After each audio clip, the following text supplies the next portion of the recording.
چنل رو که میزنی روی یوتیوب، مثلا فکر کن 400 تا کاناله، دونه دونه دارن ریموو میشن. میگن در کسری از ثانیه تمام زندگیت میاد جلو چشت، یا وقتی که داری میمیری. اینجا خیلی جالب بود. اولین درسی که من گرفتم این بود که آقا تو مغرور شدی، فکر کردی خبریه، نه گوزی هم نیستی. و ببین افتاده بودم تو دراک، سیگار، هر چی بگی. تمام این آدمایی که زیر 1 میلیون درآمدشون بود در کنار من شده بود 20 میلیون 50 میلیون، همشون اومدن فوش ناموسی دادن به من. سلام به برابکس یوتیوب، سهیل اقتصادی هستم. امروز با آریا مخلصی که برابکسی که پارسال اومده بود و خیلی صحبت کردیم، برادران زردپوشیم جفتمون بود شانسی. آره شانسی. بعد خیلی جالب بود داستان آریا. دفعه پیش خیلی خوب بود و یعنی مثلا جزء قوی ترین کسایی بود که توی ایران یوتیوب رو چیز میکرد. مثلا اگه می‌خواستی مانیتایز کنی می‌تونی حقیقت آریا بکنی و دیگه یه جوی بالای گیم بود و خیلی خیالش راحت بود که بازی رو برده. آره بعد با ما خوردیم زمین چشمو زدن. بعد تو دیدی میگم 3-4 ماه یا حقیقت. حالا اینو بگم، خارج داشتش با یه دونه از این آدمایی که تو CIA کار میکنن، میرن آدما رو آنالایز میکنن، از این صحبت میکرد که مثلا شما که مثلا سیستم میچینین، مثلا برین مثلا اسامه بن لادن رو بزنین یا مثلا این کارو بکنین اون کارو بکنین، چه درسی داری یاد بدی به ما؟ گفتش که ما میشینیم 3 ماه پلان درست میکنیم که مثلا از این در میریم تو، بعد اون یکی اون شیشه میاد تو. میگه این 3 ماه پلان درست میکنیم و چیزی که تو تمام اینا یاد گرفتیم اینه که همیشه پلان استپ یکش خراب میشه و بقیه پلان از بین میره وقتی میرسیم اونجا. گفت این چیزی که یاد گرفتیم 3 ماه که تمرین میکنیم هیچ امیدی نداریم این اتفاق میفته، چون میگم میرسیم یهو در رو آهن زدن، بعد ما مثلا قرار قفل رو باز کنیم، بعد میریم پنجره بستن، دیوار کشیدن، جلوش هم یه کامیون پارکه. بعد میگفت واقعیت اینجوریه. حالا مثلا تو اون لول دیگه میدید تو همه چی در اختیارته. میگفت چیزی که درسی از زندگی یاد گرفتیم اینه که هیچ وقت هیچی از پلن نمیره. و میگفت قدرت ما اینه که اونجا پلن جدید رو درست بکنیم و برای همینه که مثلا ما اینجاییم. و همین الان قبل از اینکه ویدیو ضبط بشه، من پسرم صبح اومد رفت از باغچه ما عکس گرفت به خاطر اینکه میخواد بره توی نیبرهود حیاتا رو تکر کنه و پول بگیره از مردم تو تابستون، یا الان تو قبل از اینکه بریم ما کالیفرنیا میخواد بره اینجا پولی در بیاره. بعد من بهش گفتم که اول باید خونه خودمون رو تمیز کنی که تجربات اینجا یاد بگیری، اشتباهات رو یاد بگیری، بعد وقتی میری اونجا بری یارو بگی تو سگ کی هستی، بگی آقا من سگ بابا من این کارو کردم، دو تا عکس هم بگی نشون بده قبل و بعدش. بعد الان پاشا اومد و یه صبح رفت عکس گرفت از پشت خونه که خیلی کثیفه و پشت این ترامپولین که میپرن. بعد از اونجا عکس گرفت. بعد الان اومد بالا با قیافه خیلی ناراحت و گفت بابا من فکر کنم که این کارو نکنم. گفتم چرا؟ گفت به خاطر اینکه اون یه حالت رودخونه، یعنی یه حالت جوبه که آب بره و همه چی اونجا در میاد. گفت اومدم اونجا خمشم 1 میلیون تا گیاه گل و گیاه در اومده و من همشون کوچولوام بخوام در بیارم مثلا 1 ساعت و 2 ساعت میکشه، اصلا نمیارزم بخوام برم کار کنم و اینا، اصلا بیخیال شدم. بعد گفتم که مگه پارسال نیومدیم اینو اسپری کردیم با سرکه و نمک درست شد؟ بعد گفت قیافش از اینطوری یهو خوشحال شد و اینا. حالا پوینت اینه که ببین اون قدرت پرابلم سالوینگش کمه. خب اینجوری ببینی که به مشکل میخوره سریع میگه خراب شد. ولی من 1 ثانیه به من گفت تو 1 ثانیه من قبل از اینکه دارم برنامه رو با تو شروع میکنم و داریم ستاپ میکنیم تو 1 ثانیه سولوشن رو پیدا کردم. بعد تازه به بیزنسش اضافه کردم. گفتم تازه وقتی هم میری خونه مردم بگو اگه جایی لازم دارم اسپری کنم که گیاها بمیرن، اسپریامو خودم درست میکنم با سرکه و آب نمک و مایع ظرفشویی. اگه کسی میخواد گیاه بکشه این خیلی رسیپی خوبیه. 4 لیتر سرکه، نیم کیلو تا 1 کیلو از این بسته های گندش یه دونه کامل نمک و 4-5 تا چیز مایع ظرفشویی. اینو میکس میکنی میزنی همه چیو میکشه مثل بنز. بعد گفتم اینم تو مردم تبلیغ بکنی. این خیلی جالبه. حالا میخوام دنیای تو رو بشنوم چی شد. دنیای تو چی شد که مثلا چجوری خوردی زمین؟ اول مثلا من روز اولی که خوردم زمینمو یادمه. اصلا من که زمین نخوردم، من بیزنسم به فنا رفت. همین مال تو دیگه. بگو. یه چیزی بهت بگم. زمین خوردن برای یکیه که مثلا یه چیزی رو داشته بعد اونو از دست داده. من چیزی رو از دست ندادم. خب اگه بخوای مادی بهش نگاه کنی، بذار این گوشی رو بذارم کنار، خب چون همش دستمه جام یه جوری گوشی دستم راحت صحبت کنم. ببین یه جورایی زمین خوردن به حساب نمی اومد، ولی اولین چیزی که برای من خیلی جالب بود این بود که انقدر به خودم غره شده بودم، چون دیگه تو مدت زمان کوتاه رسیده بودم به یه اتفاق خیلی بزرگ. خب منی که همیشه میگفتن نه این راهش نیست، اینجوری نمیشه فلان، و من تونستم رسیدم به یه جایی انقدر مغرور شده بودم که آره من دیگه اینجوریه، توپ تکونم نمیده فلانه، در صورتی که بابا دنیای مجازی یه چیزیه که دست تو نیست چیش، یهو بلند میشه یه رباتی میزنه آقا من حال نکردم با قیافت، یهو میبندتت. بعد من چی شد، انقدر تعداد آدمایی که باشون کار میکردم زیاد شده بود. این خیلی جالبه که یه سیستم نساخته بودم که خب من انقدر دارم در میارم، ببین اینا خیلی رو هم رک میگم و یه سیستم نساخته بودم که آقا من انقدر دارم در میارم انقدرشو هزینه بکنم، یه سیستم اینا رو کنترل بکنه. میگفتم نه این که داره در میاد بذار همش بر خودم باشه. خب بعد همین سیستم نساختن باعث شد که یه شب، ببین حالی که داشتم و میخوام برات توصیف کنم، انقدر من تنها چیزی که مادر پدرم همیشه میگفتم ما هیچ وقت تو رو اینجوری ندیده بودیم.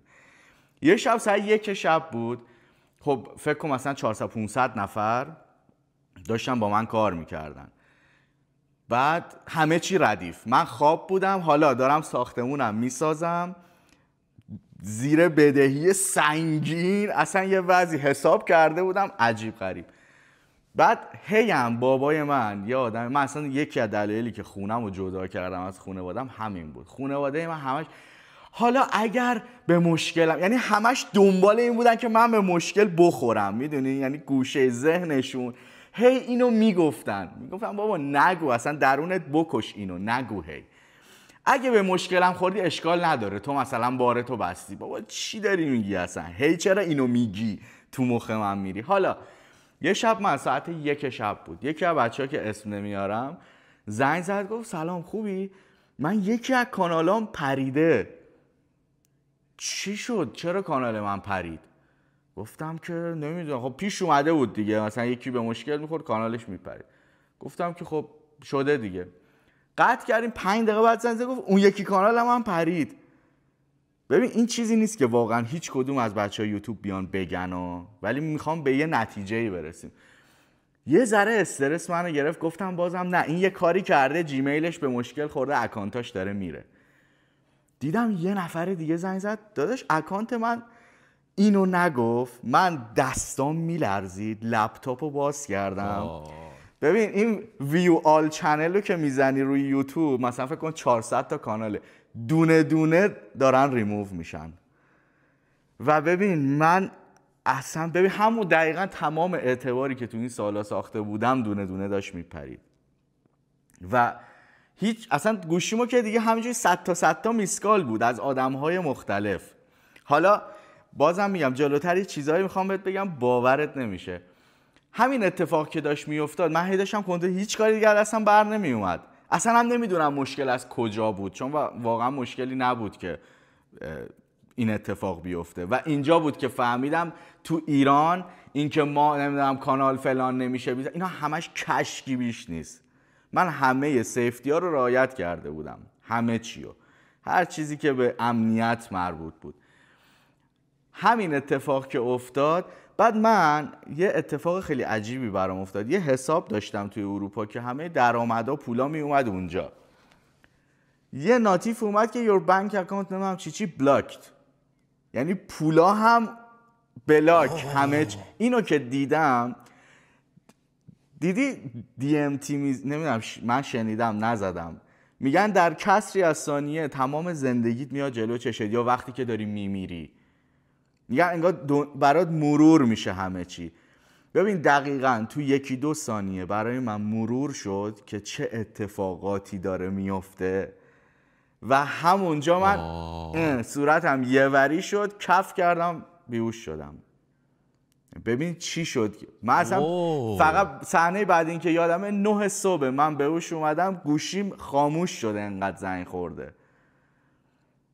اصلا نمیدونم دیگه چی شد، از ساعت 1 شب تا 9 صبح یادم نمیاد. بعد یه ذره به خودم اومدم، آروم بودم و اینا. حالا توی بانک چقدر پول بود که بانک گفت بستیم؟ ببین تمام درآمد بچه‌ها بود دیگه، یه چیزی حدود 100-150 که شاید بیشتر. آره. بعد درآمد هنوز کاملم نیومده بود، خیلی عدد زیادی بود. آره دیگه. برای اون تایم من تازه درآمد همه اومده بود پایین. خب درآمد همه اومده بود پایین، یه همچین عددی بود دیگه، نزدیک به 200,000 تا. بعد حالا اینو گوش کن، فردای اون روز که من اومدم میخواستم مشکل رو حل کنم دیگه، اینستای منو انقدر ریپورت زده بودن، این کلاهبردار، این شیاده، این فلانه، اینستای منم پرید. یعنی حتی نذاشتن من بیام بگم آقا صبر کنید ردیفش میکنم. و اینجا من یه رکوردی هم زدم و حالا میگم بهت.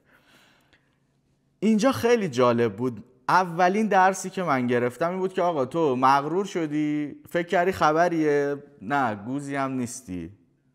یه ربات میتونه تو رو حذف کنه و حال تو رو یه جوری به هم بری، زندگیت عوض شه، اصلا بری تو زندان، تو این همه بدهکاری هم داشتی، درآمدت هم صفر شده. و حالا این خیلی برای من عجیب بود. اون تایمی که اومدم گوشی رو برداشتم که آقا توضیح بدم، ببین خیلی از اینا رفیقای من بودن، من اصلا هیچ وقت قصد نداشتم که این کارو بکنم. عمو سهیل، من یه آدمی بودم که خودش حساب داشت کار میکرد، یه کانال کوچیکی هم داشت، یه سری آدم رفیق داشتش، این رفیقا اومدن گفتن آقا بیا ما درآمد ما هم نقد کن، درآمد ما رو هم نقد کن. همین جوری شده بودن این همه آدم، سینه به سینه. من که بیزنس هم نبود، پس این هدایه این آدما رفیقای من بودن. آدمایی که ببین خیلی جالبه ها، آدمایی که درآمدشون خیلی خفن بود از یوتیوب، یه دونه زنگ نزده بودن به من، یه دونه پیام نداده بودن به من. یعنی آدمایی که مثلا به پول امروز 300-400 میلیون 500 میلیون 600 میلیون درآمدشون بود و آدمای معروفی هم هستن الان، یه بار به من زنگ نزدن. و من خودم زنگ زدم گفتم اوکیش میکنم و نگران نباش، چی به من بگه خوبه. ریاکشن ها رو نگاه کن دیگه، این چجوری ریاکشن داده. اونی که 500,000 تومان در ماه درآمدش بود، یعنی مثلا $5 در می آورد، $4 در، منو پاره کرد. خبر زد، فوش مادر میدادن رو اینستا، اینور اونور. آدمی که هیچی پول در نمی آورد، ولی آدمی که خیلی پول در می آورد و اون خیلی حذف شده بود به من گفت اب نداره داداش، یه کانال دیگه میزنم میارم بالا، پیش میاد. یعنی اصلا عجیب بود برای من گفتم الان این آدم منو با دندونش ریز ریز میکنه، هیچی نگفت. و گذشت و من صحبت کردم با یه سری همین پیجم نداشتم که بگم، برای تمام شرکت‌های ایرانی این اتفاق افتاده، یا جواب ندادن، یا مثلا مثل من خودشون تو اینستا فعالیت نمی‌کردن که کسی بفهمه یا اصلا بیاد بگه، یا جرأت گفتنشو نداشتن. همه کسی که این کارو می‌کردن زیرابشون زده شد. نه همه این اتفاق شاید بیشتر از 1-2 بار برای همه شرکت‌ها افتاده هستن. برای من اولین بارم بود. آره. بعد خیلی اینش باحال بود که من با این که اولین بارم بود این اتفاق میفته، همه این شرکت‌ها 1 سال طول کشید تا اکانت همه رو برگردونن. من زیر 15 روز اکانت‌های همه رو برگردوندم. یعنی حتی نذاشتم به 1 ماه برسه. اکانت همه رو برگردوندم، بجز 5-6 نفر 7-8 نفر، یعنی زیر 10 نفر بودن، دقیقش یادم نیست، که اینا محتوای جنسی خیلی میساختن. یعنی همش فوش و بد و بیرا و همش راجع به مینی چت‌های دیگه، خودت میدونی چی میگم، که اصلا اینا همش لیمیت بود محتواشون. اینا کانالشون برنگشت که اصلا درآمدی هم نداشتن، ولی رسوا کردن منو. خلاصه کانال همه رو برگردوندیم، دوباره بچه‌ها اومدن گفتن آقا بیا کار کن و فلان و اینا. انقدر فشار عصبی به من اومده بود که راستشو بگم اصلا دیگه دلم نمیخواست این کارو بکنم. من اصلا از اولش هم دوست داشتم بیام رو یوتیوب فعالیت بکنم، همین الانم یه یوتیوب زدم. اینجا خیلی نقطه مهمیه. خیلی از من تو زندگیم تا حالا پرسیدن که چرا دوباره بیزنس جوهرتو شروع نکردی وقتی که تمام شد، تو که میدونستی میتونی ازش میلیونی در بیاری. اینه جوابش. انقدر یه روز به استرس وارد میشه میگی اصلا دیگه نمیخوام اینو داشته آره باشم. واقعا آره. بعد انقدر هم توی این مارکت آدمای خوب خیلی زیاد داره، بچهای یوتیوبر بلاگر آدم خوب خیلی زیاد داره، آدم ندیده به دیده رسیده هم خیلی داره و همه این آدما اومدن گفتن که آره این انگار خوشحال شدم، میدونی یه جوری دشمن شاد شده بودم. بعد دیگه اصلا اینستا هم که نه هیچی دیگه، هیچ فعالیتی نکردم، رفتم فکر میکنم 6-7 ماه اصلا نبودم، یعنی تو جنگل منگل تو 2000-3000 شمال زندگی میکردم، فقط این مغزه دوباره خودشو پیدا کنه که بعد یه مدت خب من آدمی نیستم که جا بزنم. یه دقیقه وایسا، چی شده بود که بسته بودن؟ یکی از کانالا خب که با من کار میکرد اومده بود محتوای یکیو خیلی زیاد دزدیده بود و اون آدم هم که محتواشو دزدیدن دارن یه جوری فیر یوز استفاده نمیکرد، استفاده منصفانه نمیکرد ازش. بعد تعداد زیادی گذاشته بود، بعد کانالش از اون کانال اصلیه که داره محتوای اورجینال میذاره زده بود بالاتر، کانالش بیشتر داشت در میاد. بعد این رفته بود اصلا شکایت کرده بود، یعنی حتی کپی رایت و اینا هم نزده بود، چون ما مثلا همه کپی رایت میخوردن هیچ مشکلی هم پیش نمیومد. این رفته بود شکایت کرده بود اصلا، یعنی بحث از کپی رایت و اینا گذشته بود و هیچ جوره ما هر کاری کردیم نشد که اون مثلا توضیح بدیم آقا این مشکل رو حل کن کانالا برگردن. من دونه دونه این کانالا رو برگردوندم، یعنی رفتم صحبت کردم آقا این به اون ربطی نداره. بعد اینم ربات دیگه جواب درست نمیده یوتیوب که پدرتو در میاره واقعا. آره همین شد که دیگه میدونی دلمو زد چون خیلی کم لطفی شد. خیلی من تمام این آدمایی که واقعا اومدن دیس دادن به من آدمایی بودن که بذار راحت بگم نون نداشت یارو بخوره، از یوتیوبش هم درآمد نداشت. من مثلا می اومدم رو پیجم یه تبلیغ کنسرت کامران هومن مثلا میگرفتم، یارو میگفت آقا گسترده به بچهای یوتیوبت هم بده، می اومدم میدادم به اینا که پیج اینستاشون بالا بود ولی نه تبلیغ میگرفتن نه چیزی، درآمد یوتیوب هم نداشتن. تمام این آدمایی که زیر 1 میلیون درآمدشون بود در کنار من شده بود 20 میلیون 50 میلیون، همشون اومدن فوش ناموسی دادن به من، همشون اومدن آره تو فلانی بیساری، یعنی منو خراب کردن دیگه. ولی خب من دوباره بعد 6-7 ماه اومدم با همه این آدما که به مشکل خوردم صحبت کردم، مشکل هم حل شد. حالا نمیدونم که الان دیگه چه دیدگاهی دارن، اما مشکل ها همه حل شده بود و رسید به یه جا که گفتم آقا من این فن رو یاد گرفتم، یه علمی به دست آوردم، بذار بیام یادش بدم به مردم. باورت نمیشه پیج رو زدم 2 ماه پیجم شد 200,000 تا، یعنی پیج قبلیم 50,000 تا کمتر هم بود، 150,000 تا بودم، 2 ماه پیجم شد 200,000 تا و کلی آدم اومدن تو سمینار من نشستن استقبال کردن، بابا دمت گرم بیا فلان کن بیسار کن و دوباره برگشت بازی و همه اون آدما دوباره آقا دمت گرم. دیدم چقدر عجیبه بابا، تو داشتی به من فوش میدادی الان دوباره پیج اومده بالا داداش به مولا اصلا چرا اینجوریه؟ و این اتفاق افتاد که من کلا گفتم آقا من نمیخوام دیگه اینجوری پول در بیارم، چون میدونی نمیدونم بهش رسیدی یا نه، تو میگی من میخوام پول درارم میری از یه راهی پول در میاری، بعد این حال نمیده، میدونی این که سری تیکشو میزنی خوش نمیگذره. من درونم چی بود؟ درونم این بود همیشه میخواستم یک یوتیوبری باشم که آقا زندگی میکنه، زندگیش هم ویدیو میگیره، موضوعی نداره که بیاد بگه آقا من امروز میخوام برم پس گردنی بزنم به اون. چون مثلا ویدیوهای جیک پاولو ببینی یا مثلا ویدیوهای یوتیوبرهای امریکایی رو ببینی موضوعی نداره، یارو همون کثافت زندگیشو داره ویدیو میگیره و باحال هم هست، همینه که خاص میکنه و اینا سعی کن نخندی 500 تا ویدیو، بلایند دیت 500 تا ویدیو. خب اینا موضوع همونه دیگه، ولی زندگی من که تکراری نیست دیگه. خلاصه گذشت، رسید به یه جایی که من از اون حال کثافت میخواستم خودم رو بیارم بیرون، بیارم مثل آدم زندگی کنم و ببین افتاده بودم تو دراک، سیگار، هر چی بگی فقط میخواستم این بگذره دیگه. یه ذره که این بدهیامو دادم، صاف کردم و تموم شد و اینا، گفتم خب من یا باید کار خودم رو تموم کنم. اصلا اولین ویدیو کانال یوتیوبم که الان زدم موضوعش همینه که آقا من در یک لجنزاریم، 2 راه دارم، یا بمیرم یا خودم رو بهتر کنم. و یه جورایی خود به خود این موضوع اومد دستم که دیدی یه سری از این مدرسین که میان مثلا توسعه فردی درس میدن، آمریکایی ایرانی فرقی نداره، میان میگن آقا دوش آب سرد خوبه، 5 صبح بیدار شی خوبه، سیگار نکشی خوب، فقط میگن. خب من ندیدم کسی انجام بده ببینیم خوبه یا نه، فقط شنیدم یا خوندم.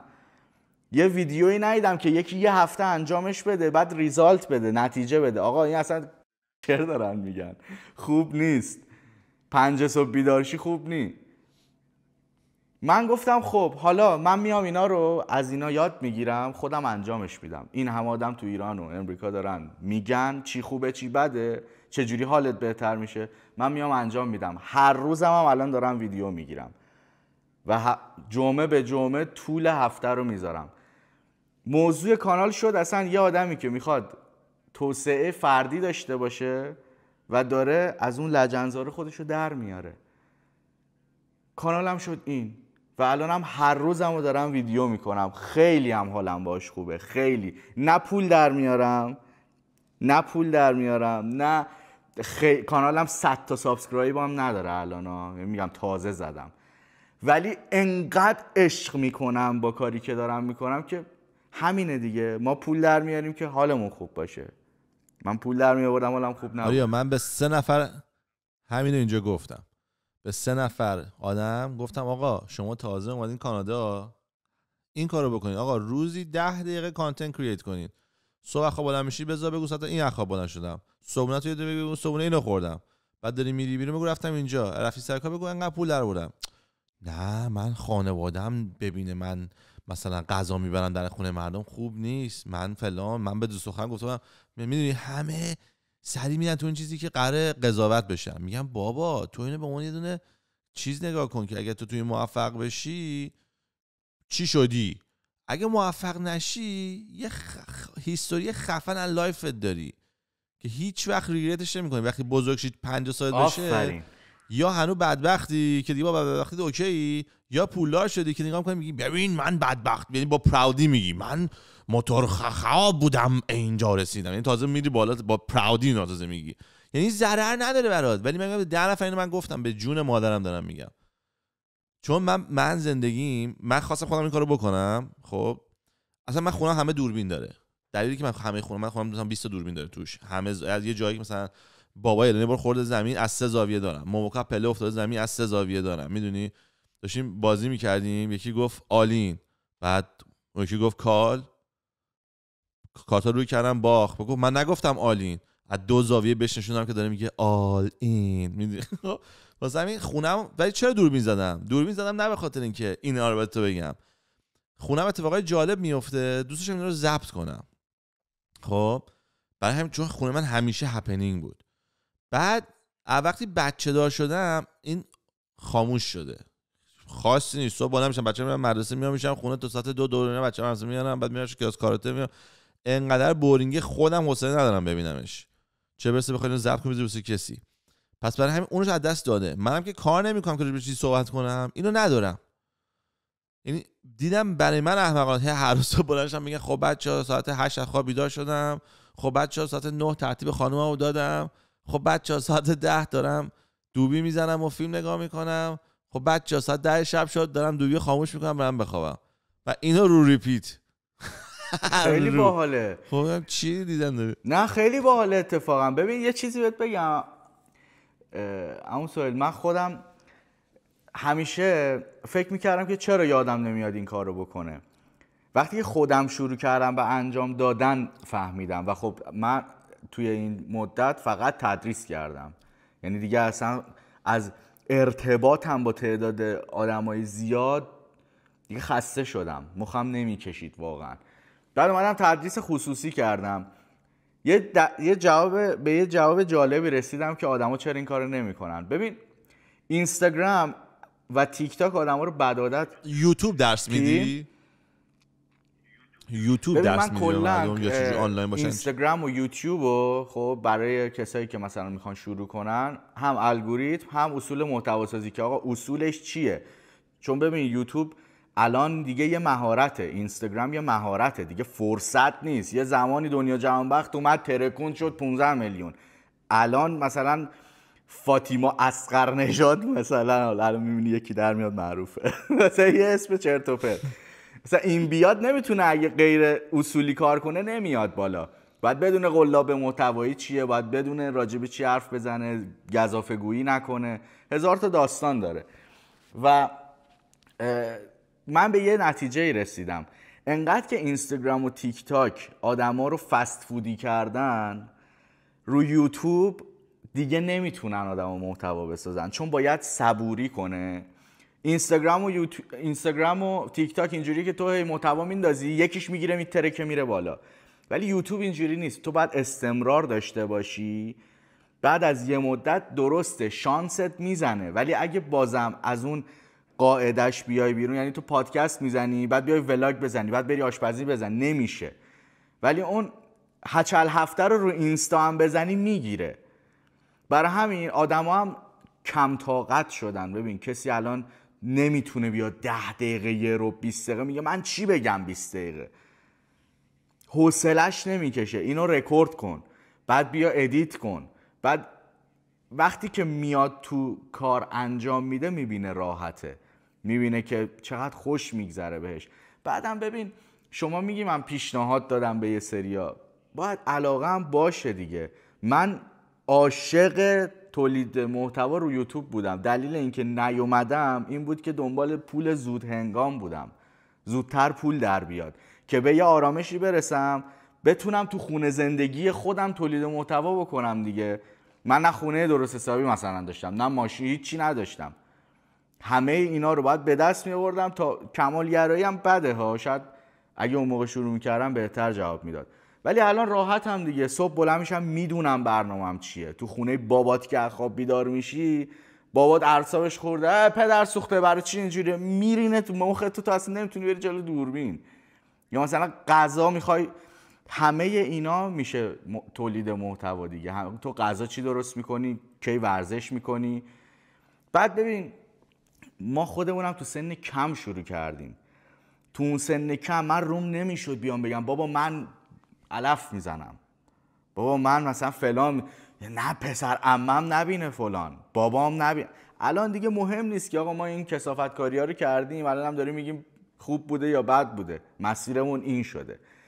و به نظرم بچه‌ای که میخوان شروع کنن یوتیوبو یه روتینی درست کنن برای خودشون و یه کاراکتری بسازن. این کاراکتر خیلی مهمه که تو چجوری با مردم صحبت بکنی. اینکه من خودم آدمیم که هی توپق میزنم وسط صحبتام، یه لکنت ریزی دارم اگه دقت بکنی. نمیام اینو بگم نه این بده، به نظرم این باحاله، این مدل منه. و آدما خیلی جاها ضعف‌هاشون وایرالشون میکنه. من نظرم اینه، ضعفایی که داری یه جاهایی میتونه وایرالت بکنه و حتی شیرین باشه چون تو رو خاص میکنه. پس نه یا بگو من نمیتونم. یه چیزی بگم شاید باورت نشه، نمیدونم دیدی یا نه، این شبکه جمو دیدی؟ زندگی نومدیک لایف و اینا میذاره، زندگی روستایی میذاره از ایران. نه نیدم. یه شبکه‌ای هست زندگی روستایی میذاره از یه خانومی که تو گیلانه، پسرش فیلم برداری میکنه. باورت میشه ماهی، یعنی درآمد سالانه‌شو من میگم، سالی $1 میلیون درآمدشه از تو روستاهای گیلان، چون انگلیسی داره تولید از این خوشگلاست که مثلا میره دم آها فهمیدم. آره زندگی روستاییه و از همون زندگی که میکنن بچهش فیلم گرفته. یکی تو تاجیکستان میکرد، اینم اومده همون کارو داره کپی میکنه تو ایران. و $1 میلیون اصلا عدد خیلی خوبیه که طرف سالانه داره در میاره. من خودم نمیدونستم که همچین آدمایی هستن تو ایران. یعنی شما اگه خودت هم نمیخوای بیای تو دوربین، تو بالاخره کثافتکاری تو روز میکنی، یه کاری میکنی، همونو ویدیو بگیر فیسلس بذار، فقط بذار. تهش هم میشه همین چیزی که شما گفتی. آقا من 20 تا 30 تا 100 تا 200 تا ویدیو دارم، 1000 تا ویدیو دارم، 60 سالمه، به بچه‌م میگم دخترم برو ویدیوهای منو ببین، فکر نکن من همینجوری گوز بودم پیر شدم 80 سالمه میرینم تو جای خودم، منم ببین چه خفن بودم.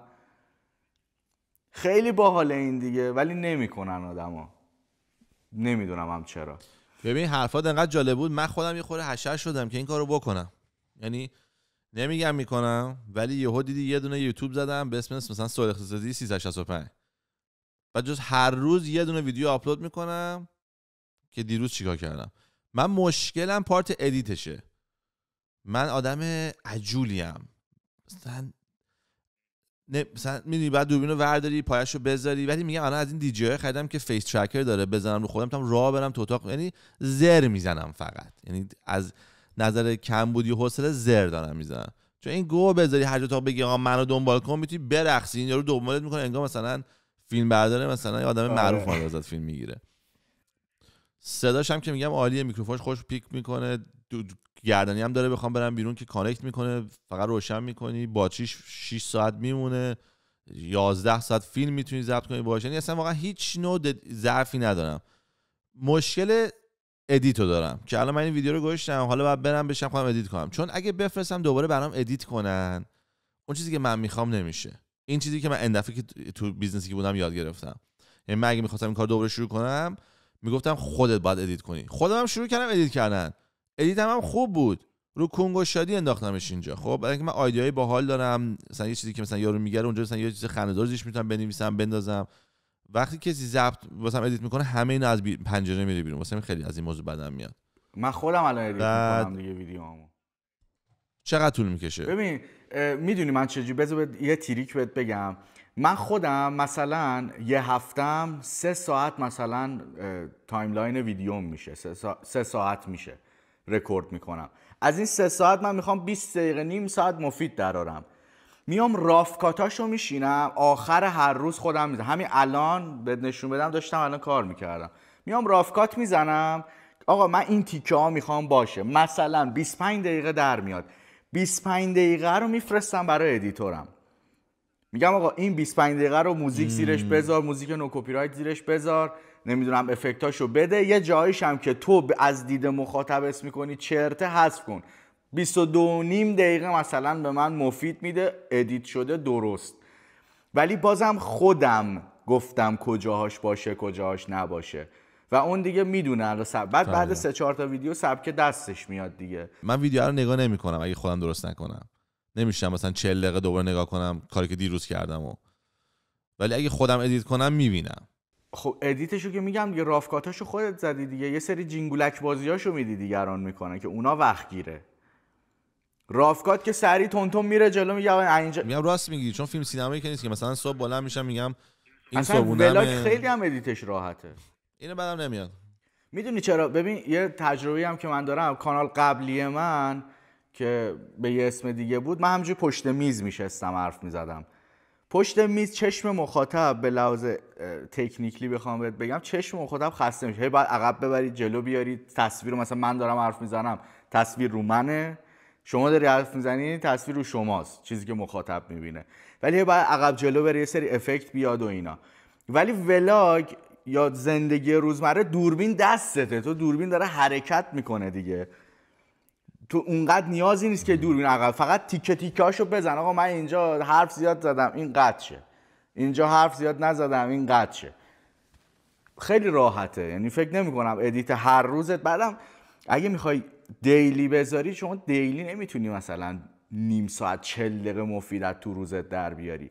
اگه هفته یه بار بذاری، نه دیلی 5 دقیقه تا 15 دقیقه. آفرین، آره 5 دقیقه تا 15 دقیقه عالیه، خیلی هم ادیتش راحته. میگم رافکاتاشو بزن بده ادیتورت، فقط یه موزیک بندازه و خوشگل و جینگولش کنه دیگه، ایزی. یعنی همه بچه‌ها هم میتونن این کارو بکنن. و ببین یه چیز مهمی که هست این که الان شما رو پادکست یه موضوعی داری، روی تامنیلات یه نوشته‌ای میاد. خب الان رو پیج منو برو ببین، روی کانال منو ببین، هیچ نوشته ای روی تامنیلام نیست، فقط موضوع رو تایتل میزنم. یه تامنیل خیلی نمیدونم بشاش بگم چی بگم، خیلی شاد و باحال و خارجی طور میزنم، چون اصلا سبک تامنیلام عوض شده الان خیلی. به نظرم این حرکت رو بزن. یه کار دیگه ای هم که آینده نگری برای من، اینو به هر کی که بچه داره میگم، به شما میگم، یکی از پردرآمدترین یوتیوبرهای جهان میدونی که اصلا کارش چیه؟ یعنی تاپ 5 آنباکس اسباب بازیه. یعنی خیلی راحت میتونی، حالا نمیگم بیا آنباکس اسباب بازی کن، ولی ایزی میتونی یه دونه چنل، اینو برای کسایی که بچه دارن یا قصد بچه دار شدن دارن، چنل کیدز بزنن، چون این بچه وقتشو داره. تو هم یه دوربین دیگه گرفتی 10 دقیقه در روز ازش ویدیو بگیر. یکی حالا ببین اون بعض برمیگرده به اینکه یکی میگه من دوست ندارم بچه‌م جلو دوربین باشه. آقا کانال انگلیسی بزن دیگه بابا. حالا ایرانی مثلا اصغر آقا چش نمیکنه بچه‌تو، کانال انگلیسی بزن، اسم بچه‌ت هم اگه رومیناه بذار روزیتا. اوکی فهمیدم چی شد. چون میگم مثلا من این 4 ماه که میرم کالیفرنیا، خودمون واقعا هر روز یه کاری میکنی دیگه، مسافرتی به این راه هم بدی خودش باحال دیگه، به بچه‌ت خنده‌دار میگه. استایل هم خفنه، مگه نمیگی میرم مثلا کالیفرنیا، میری مثلا شهرهای مختلف، کشورهای مختلف، خب خیلی خفنه دیگه. اینو در نظر بگیر چند تا بچه هم سن و سال بچهای شما هستن که اینجوری زندگی میکنن، خودش خاص میکنه. یا من خودم اصلا مثال زدم، من تازه خیلی اشل کوچیک‌تر با خودم گفتم آقا چند نفر آدم هستن توی ایران خونه دارن بیکارم هستن و مشکل مالی ندارن. خب این خودش خاصه دیگه، که آقا میتونه بخوره، خرج خورد و خوراکیشو داره، خونه زندگی هم داره، اینجا صبح بری سر کار بیای دیگه، نمیتونه یارو ولاگ بزنه. خب پس از این شرایطی که داری استفاده کن، هر چیزی که هست. اینو به بچه‌ها دارم میگم، نه به شما که استفاده کردی. نه منم دارم یاد میگیرم واسه بخواد، چون اگه من 2 تا کانال بزنم، یکی کار زندگی خودم که با النا توشه، یکی هم با بچه‌ها، من فکر میکنم جفتشون میتونه موفق باشه، مخصوصا چون رابطه‌ام با زنم هم خاصه. یعنی مطمئنم خارجی اینو نگاه میکنن میبینن که مثلا دیشب خانمم بهم میگه که سهیل بیا یه دونه مغازه بزنیم توش 4 تا چیز فقط بفروشیم، مثلا یکیش نون اینه، یکیش نونم فلانه، یکیش فلانه. گفتم خیلی خب یکی از اینا تو آشپزخونه درست کن و مثلا اگه مثلا بیزنس اینو داره همونطور میگم یه آیدی دارم، میگم واسه دوربین میذاشتم، خب بگو. بعد توضیح داد گفت بعد اینجوری بشه مثلا مربع باشه، کراسان درست بکنیم، ولی کراسانتمون مثل مال فرانسه نباشه، مربع کیوبش کنیم، اسم مغازه رو بذاریم کیوب، بعد توش خوشمزه بذاریم. آیدیا خیلی خوشگله و قشنگ و فیلمیه ولی ساختنش بوجا. بعد خیلی خوب یه دونه از این کیوبای صحبت می‌کنی تو آشپزخونه درست کن ما بخوریم، بعد به مغازه‌شو بزنیم. بعد گفت نه اونو برای که بیاری که درست کنه دیگه. بعد برگشتم گفتم پس شات د خب. بعد برگشتم پلی زدم شروع کردم فیلم نگاه کردم، ادامه‌ام ندادم. خب این خودش میدونه خیلی باحاله دیگه، این دیگه واقعی منه، کاملا کمدی بامزه‌ایه خیلی. مثلا 5 دقیقه صحبت کرد، برگشتم خب همه رو قشنگ گوش دادم، آها بلوبری، آها و تمام شد. گفتم میدونی یکیش خود درست کنی؟ گفت نه. گفتم then shut the پلی زدم شروع کردم اونم شروع فیلمو نگاه کردن همینجوری. این بده. بعد اتفاقا کانالی هم که میزنی اصلا انگلیسی باید باشه دیگه. یهو دیدی ترکوندا. راست میگی، چون ایمیگرنت هم هستیم، اون سفید من قهوه‌ای. این یارو بود تو آمریکا اسمش نمیدونم چی بود، تو بفرمایید شام اومده بود، هم میگفت شیفت، همون میگفت یه آهنگ مسخره میخون شیفت آره بابا این رفت تو الن شو دیگه. اصلا یهو دیدی یه چیزی میم شد ترکید دیگه. خیلی خفنه کانال انگلیسی واقعا. بعد تو میتونی بزنی، خیلی ها نمیتونم. مثلا من الان کانال انگلیسی بزنم مگه اینکه فیسلس کار کنم، میدونی اونقدر نمیتونم انگلیسی صحبت کنم، یا مثلا پارتنرم نمیتونه انگلیسی صحبت کنه که نیتیو. اصلا شما از 2 تا جای مختلف، 2 تا فرهنگ مختلفین با هم دیگه، اصلا خیلی. بعد ایران و روسیه، خیلی میتونی ایران و روسیه که تو کانادان، اصلا خیلی دانس عجیب غریبیه دیگه. ایران خطرناکترین کشور و دارکترین، روسیه خطرناکترین و دارکترین، بعد تو کانادا که پیسفول ترین و نایس ترینه. خیلی اصلا ایناش خودش راست میگه. من چقدر احمقم. یوتیوب ایران خدافظ. بچه‌ها یوتیوب عمو سهیل و یوتیوب جدیدشون رو به زودی می‌بینیم. یعنی گنگستا خیلی خفن میشه. آریا اکانت منم بست.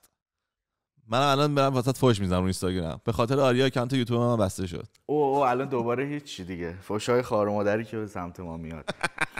این ور آخه فکر میکنم خیلی رو روتین افتادی دیگه. یعنی دیگه قلق این ور دستته. یعنی این ور رو فکر نمی‌کنی. میای میشینی برنامه رو ضبط می‌کنی میره بالا دیگه. حالا جالبش اینه که همه وسایل اون برا خریدم.